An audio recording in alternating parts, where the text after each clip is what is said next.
into it. Yeah. And she had her daughter and granddaughter there, so that was, and grandson, I guess. Yeah. You know. It was terrific. I mean, it was. She's got a great spirit. I like the family. Yeah, I got to sit with them a few times and chat, and they're so proud of her. And Rob Provost, I mean, I was so happy to see him being recognized.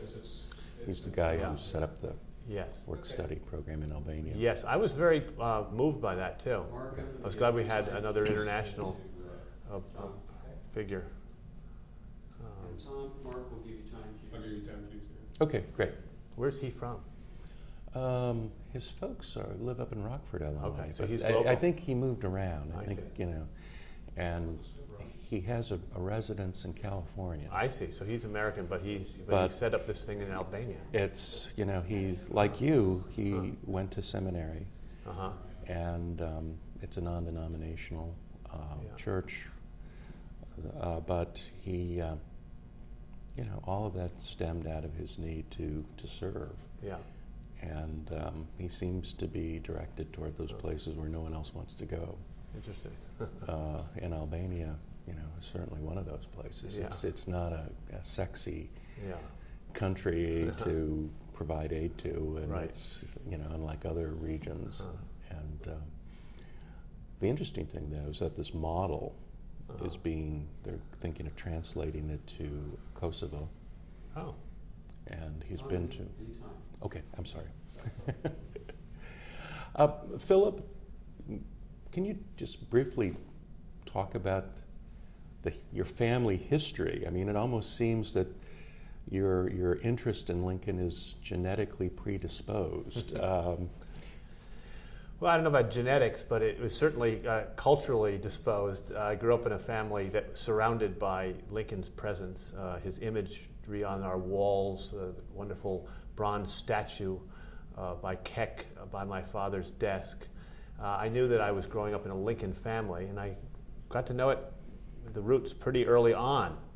My great-grandfather, as you know, is Frederick Hill Meserve, and he was one of the first great collectors of photography in this country. And he lived to such a ripe old age of 96 that I actually intersected with him. I was 12 when he died. So he was living in New York City with his great collection, and my dad would take us in to visit him. And that was where we really came to realize that we came from a line of Lincoln scholarship.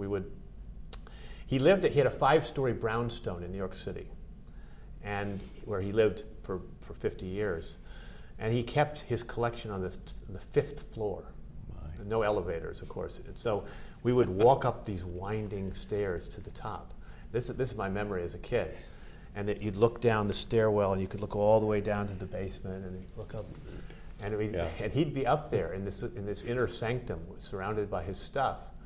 And it just was a kind of a very cool thing to go visit him. And he was always he loved my father, and so he was very kindly toward him and loved when he brought us to visit him.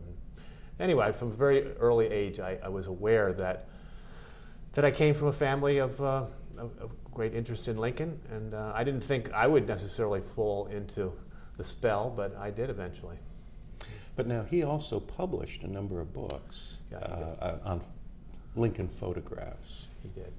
Well, I'll take you back one step further. Okay. Tell you, just remind you. You know the story, Tom, but maybe others don't.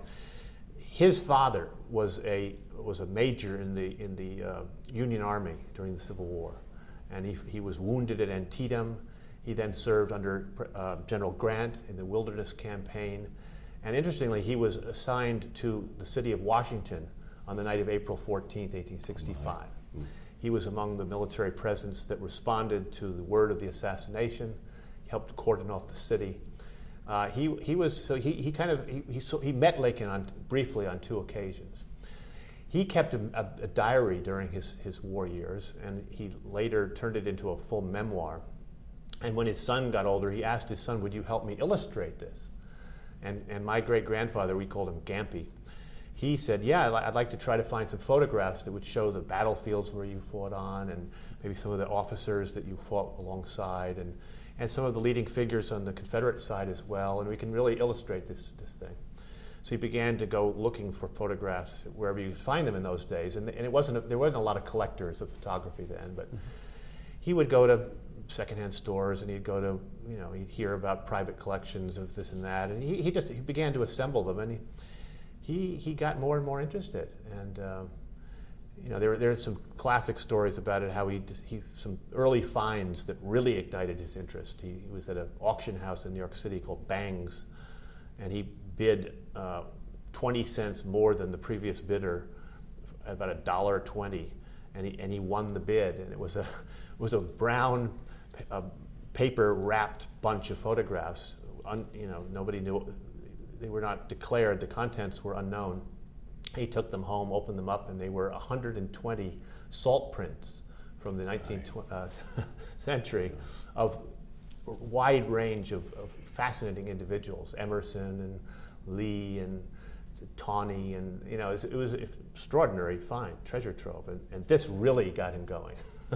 I won't just go on and on, but there's a series of great discoveries he made that turned him from an amateur collector for his father's book into a lifelong, what Carl Sandburg called the zealot, the great passionate collector of 19th century photography. Now, I remember when our son was born, the great book dealer Ralph Newman, he and his wife Pat sent me a little children's book for him called Pat the Bunny. Can you talk about that? It's funny. Our family is better known for that book than for anything else. That book is still selling all these years later. That book was written by my grandmother, Dorothy Meserve Kunhardt, and she was Gampy's daughter and his great friend and collaborator on many projects, and the inheritor of his collection. So if you asked her if she was sitting here, what is your life's work, she would tell you about her Lincoln scholarship and her work on the collection and some of the books she wrote. But she's best remembered for Pat the Bunny, which is her. What's cool about it is that it was the pretty much the first interactive children's book. I mean, she kind of helped invent that genre. I wouldn't, there may have been other earlier examples of it. I'm not a scholar of that, but it was one of the very earliest ones where kids could actually feel, touch, interact with the book, and the public fell in love with it, and it's been a bestseller ever since it was written. She wrote it when in some tough years in their family when they needed extra income, and she decided, well, why don't I try to write some children's books? And she modeled the kids after her own kids who were about that age. Paul and Judy were the two characters. Paul was named after a nephew. And it's a fun book, but thanks for asking about it. How did 20 Days come about? 20 Days was my grandmother's oeuvre. I mean, her the capstone of her career, and she did it in collaboration with my dad. And that's where it gets interesting in our family. My father was an English major at Princeton and went and then afterwards looked for a job as a newspaper writer and couldn't find one, and landed up at Life magazine as a copy boy, and then spent his whole career at Life magazine, and Henry Luce liked him, and he made steady progress, and he eventually became their managing editor. But he had a terrific eye for picture, and he, growing up in this family of historical pictures, but he also had a photojournalist's eye, and knew the power of photographs could convey stories, and how you could find details in them through enlargement and other techniques. And so he had this marvelous storytelling sense, and she had this deep research ability and curiosity and interest in the Lincoln lore. And so they actually combined their talents over a period of time. He was working in the city, she was living in the city, in New York, and he would put in a long work day at Life magazine. And then instead of coming home to Chappaqua, where we lived, he would go over to her house, and they would have dinner together, and then they would work through the night, all night long, and have a big pot of coffee in the morning, and he'd go back to work for another full day at Life. And in this way, by working that way once or twice a week in a series of years, they were able to produce this book, 20 Days, which is really Again, it was a genre. It was a very innovative book in the sense that it conveyed history in a very photojournalistic way that was very appealing. It's amazing how many people I meet still that tell me that book is what ignited their interest in history. Yeah. I heard this from David Hackett Fisher, the great Pulitzer Prize-winning biographer of George Washington. He told me that this is the first book that he remembers lying on the floor reading this thing and just getting all fired up. So, I love that book, and I use it a lot still.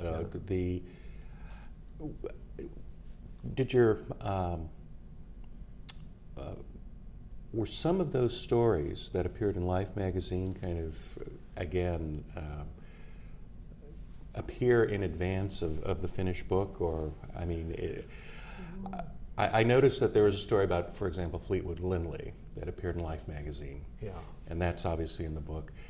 Some of the techniques you talked about with kind of zeroing in, yes, especially at the second inaugural, yes, and Booth and the conspirators, that was a story in Life magazine. Yeah. And well, what happened was my dad helped his mother arrange for some bylines in the magazine, and she would do stories that sometimes they were, they went on into they weren't exactly just from the book, but they would take themes that were either later or earlier in that book, and she would expand on them for these articles. And she did one on Fido, Lincoln's dog. That's right, yeah. Is very fun. And,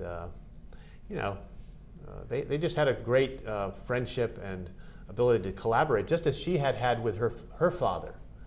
And I have to say, just since we're talking on camera, that this great collection of my great-grandfathers, it could have easily broken up entirely at the time of his death, which is 1962. But because my grandmother had two siblings, and these things, when they get divided, it's impossible to hold them together. So it was really the generosity of Dorothy's sister Helen and her brother Leighton, who decided that because of her long work with their dad, that she should have the entire collection, and it came to her through their gift, really. So that allowed the collection to stay intact until her death in 1978, and then again, it really did break up at that point and went different ways. There was a big auction of some of her great treasures, and there was the famous sale to the Smithsonian of all the glass negatives that my great-grandfather had discovered, and all the life negatives. But what the cool thing was that over about 30 years, my grandmother gifted much of her collection to my father on a yearly basis, and he was so interested in the paper prints, the carte de visite collection, the cabinet card collection, and the original Gardner war prints, and thousands of paper prints came down to him on a year-by-year basis. So that this is how we've been able to hold this collection together. And then we did the same thing. My brother Peter and I worked with our dad in a similar way that he worked with his mother, and collaborated on numerous projects. And he decided about 15 years before he died that he would start gifting his collection to us. So that's how it's happened. Now, how did that come about? Because you're an ordained Episcopal minister. Yes. Was that the route you were headed toward, or how did you come back into the family enterprise of writing about Lincoln and illustrating Lincoln? Well, I am an ordained Episcopal minister, and I did that. I made my living that way for a while as a parish minister, and liked it. What happened was that beginning in the late 1980s, my brother Peter, who was a television producer at ABC, was looking to make a change in his life. My father was getting a point. He had retired, but was looking for some late in life work of a satisfying kind. And I was looking for something new, and the three of us decided to merge forces and create a company and merge our various interests. My brothers had mostly the television interest. My father had this pictorial photojournalistic talent, as well as being a fine writer. And I had a scholarly bent and was interested in the research and also writing myself. And the three of us decided to create a triumvirate, if you will.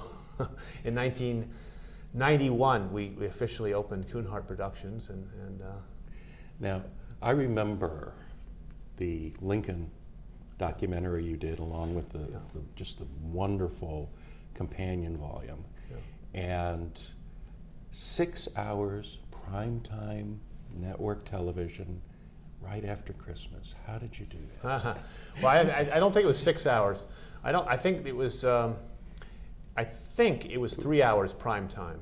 It was later expanded in a video format for sale, but they wouldn't have given us 6 hours. But it was tough to get that kind of network. It's impossible. Network, I know. Yeah. It was partly.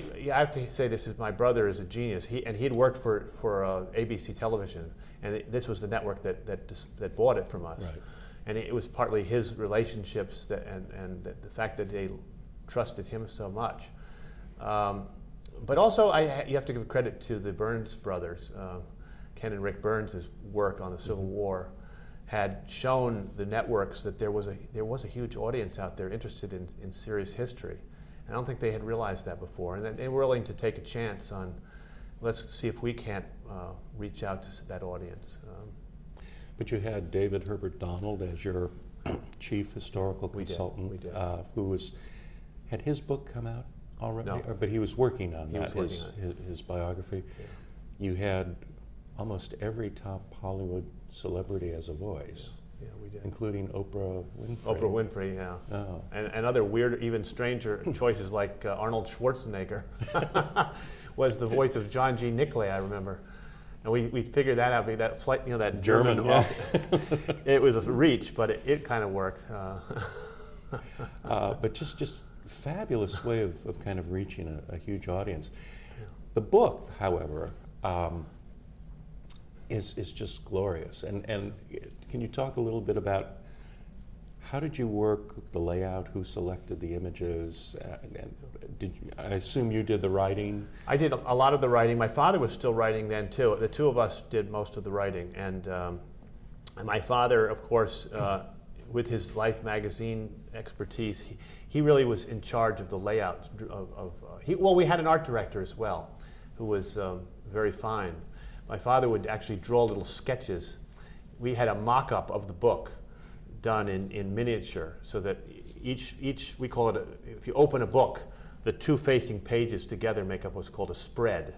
And that in our books, we treat them as a single unit, so that every time you turn the page, you're getting a visual, and you're really thinking about how the text and pictures work together every time you turn the page. Most books don't work that way. They just run their text through and drop pictures in here and there. These are very complicated matters of design, and there's a magazine-like aspect to them. My dad did the original sketches for every page, and that was his. I mean, I think that's apparent. There's this seamless quality between text and illustration. That, and having dealt with publishing houses and authors, they always leave until 2 weeks before they're going to put the book to production. Right. They start looking for illustrations. That's right. And so you're right. For most of these things, it's an afterthought. Well, we work in two ways, and we talk about this quite self-consciously. For television and books, we write without worrying about picture, and then we try to illustrate the writing with picture. But we also work the other way. We know what the great pictorial treasures are that we want to present, and we let them help drive the story as well. So they influence the creation of text.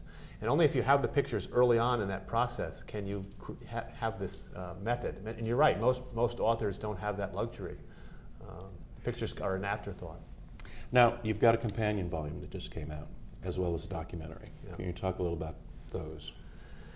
Well, the new book, Looking for Lincoln, which came out in November, and I'm very happy about. It was mentioned today by Bill Sapphire in the New York Times Book Review, by the way, very favorably. Very good.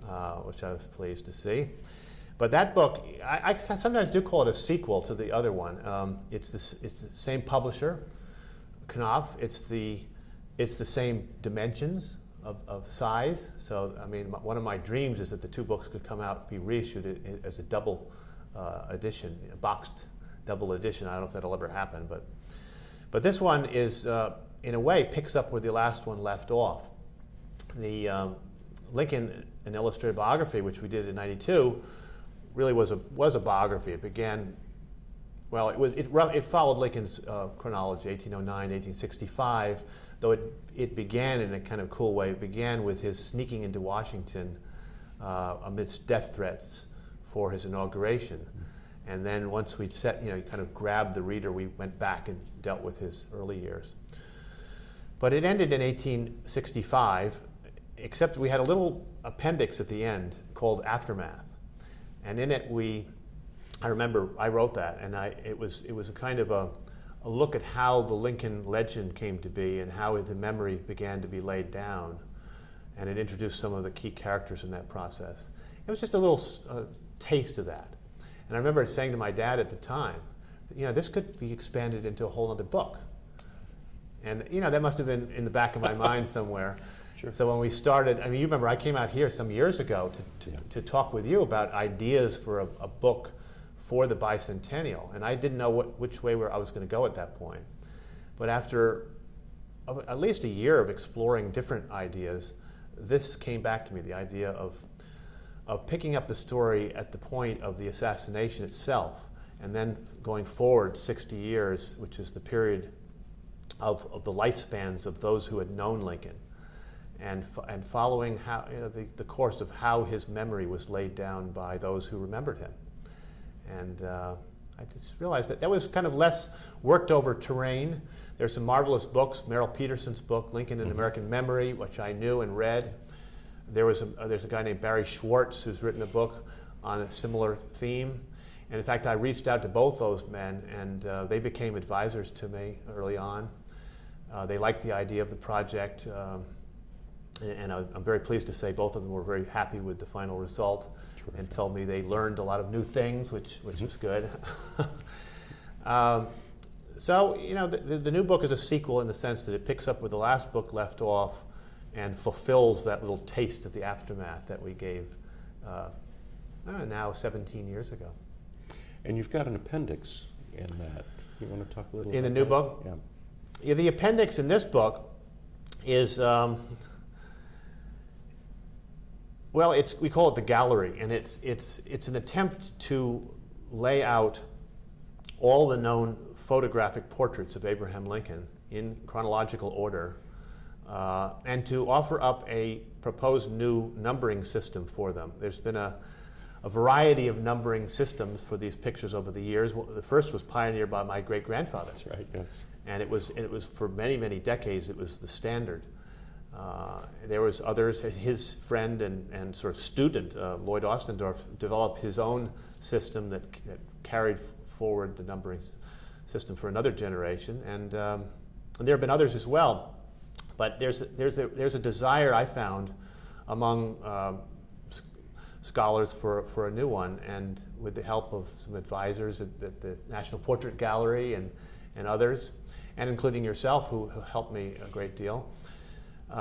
We came up with a new system, which I think is really good. It doesn't link the pictures to in a kind of romantic way to any individual, other than to Lincoln himself. The new system is, instead of an M for Meserve or an O for Ostendorf, uses the letters AL for Abraham Lincoln, and then follows them with the year the photograph was taken, the sitting that was chronologically in that year that it came from, and the number of pictures that were taken within that sitting.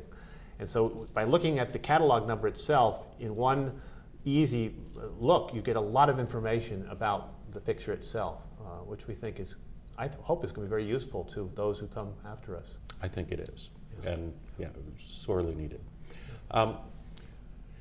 You just received the Order of Lincoln, along with your brother Peter, and I'm just wondering, what does that mean to you personally? And you gave a very moving benediction as well about Lincoln, and if you could just kind of again talk about what Lincoln means in this bicentennial year, or why people should even care. Well, it means a lot to be on that dais with people who have devoted their lives to the study of this great man. And it's I felt very honored, and I think I see the award coming not only to Peter and me, but I see it coming to my dad as well. I could imagine him very proudly sitting there beside me, and to my grandmother and to my great-grandfather. So I think it was a tribute that I have to say goes to the whole family. And I was asked to give the benediction. Tom Johnson asked me if I would. I first wondered whether that was appropriate to wear those kind of two hats in that way. I thought about it for a while, and I said, well, listen, if I can do it my way, I'll be glad to do it. I don't want to do a traditional closing prayer. I don't want it to be partisan. I don't want it to be denominational. I don't want it to be exclusive in any way. And he said, you can do it any way you want. So I was thinking about the meaning of the words benediction, and I was thinking literally it means good words spoken. And I was thinking that something very deep about Lincoln is how he saw words and how to use them. And he treated them, I mean, here's a man without education, self-taught, and yet one of the geniuses with the use of the English language in our history. And he used language in a way that I think changed history. And he had a notion of how words spoken in the right moment could effect change. And that means being willing to wait for that moment, which is part of his genius, I think, was his patience, his willingness not to be swayed by critics on either his left or right flank, his ability to keep focused on his goals, but to bring along people with him, to persuade and to bring the public along with him. This is how he saw his role of leadership. And he did it largely through words.